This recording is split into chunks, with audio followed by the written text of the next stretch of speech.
Lah nek anu bumbu Bali, Bali nggih ngaten. Bumbune bawang brambang mboten kintul lajeng nggih suti lambang sari mak daging kayu legi. Lajeng dipun colok kecap trot. Lah nek jangan asem ki apa, Jen? Jangan asem. Diwirne nek jangan asem bawang brambang. Kunci lambang sari mak daging kayu legi colok kecap Trot. Ya ini kok trot ae. Nuwun sewu lho bocah iki. Iya, Nduk. Ambak-ambak kula menika nggih sinden lho kali aji kula menika. Mosok kan? Nek mung nyindeni Pak Dalang, kowe kan tau ngetuke dalang sapa? Oh alah, jenenge Pak Dalang Surono. Aku ki jenenge Yoga ki urung lumpuh aku wis ning nggon ngene iki dadi. Napa kowe? Royok laler. Nek ing tengah nika Mbak anu pun Bapak Sunaryo kono kakang Masmu Mas Bono. Lah nek pacarmu Dalang Surono ke ndi? Wis suwi sampe karo. Aku sampe aku ndek anak telu to karo.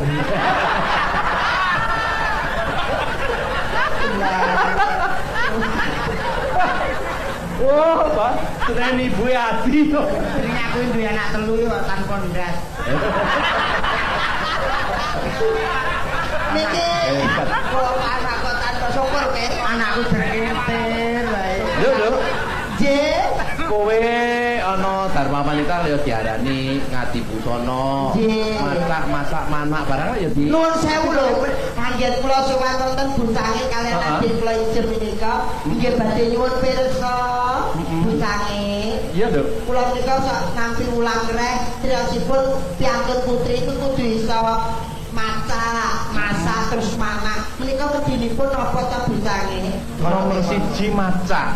Tegesipun masak menika menapa ndlek ngaliya tak santap kene iki. Kuwi ngadi sarira. Bapakmu lho. Tegese wong wadon iku kudu iso matut diri. Awake sing resik, sing ayu, nyandang ora perlu larang ning waton patut.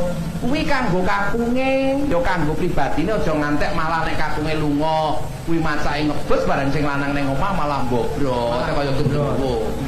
Bener ngono, kaya kowe kuwi. Lajeng kowe iki nek tutune nek budal nyumbang lek ukuran kok kandeli penan bareng nang omah. Oh, masakmu blor-blor iki Mas Surono iso tresno karo kowe. Nyatane anakku ya telu. Aku barang dicedeki kok wedi to aku. Ya mesti wedi engko bayarane tambah. Oh, kere aneh lah. Ya wis kene iki ngelmune terus Bu. Punale.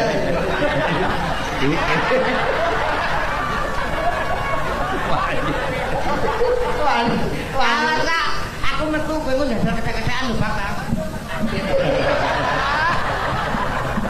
Tadi ketek wedok. Nuwun sewu lajeng masak bocange. Masak kuwi kudune, Nduk. Wong masak kuwi kudu ngerti, ora perlu larang ning sing penting bergizi. Ya. Mulane ajarane 4 sehat 5 sempurna. Sing apik yen masak iki diselang-seling. Kados pundi? Aja mendina kok dikelakne bung, terus bojomu sak wulan dadi rai gedhek ngono ya. Nek bung. Heeh. Aja masake bung terus. Aja kulupan terus, saengko seminggu bojomu lek diceluk unine ora masih ora heeh ning malih mbek. Kaya wedhus. Lah menawi dipun selang-seling ingkang dipun karepaken. Umpamane Senin kuwi sego goreng, Selasa kuwi lodeh, Rebo peyek, umpamane Jumat kuwi jangan tewel. Lah Sabtu deloken. Sabtu kados pundi? Nek bojomu ngluyur ae kelakno terong karo kangkung ben turu ae ning omah. Ora. Apa? Mas Surono mangan jalan terong ngono ya pangan gagang itu. Mulane ya ngluyur ae. Gagange enggak kaku kok ya. Ngawur.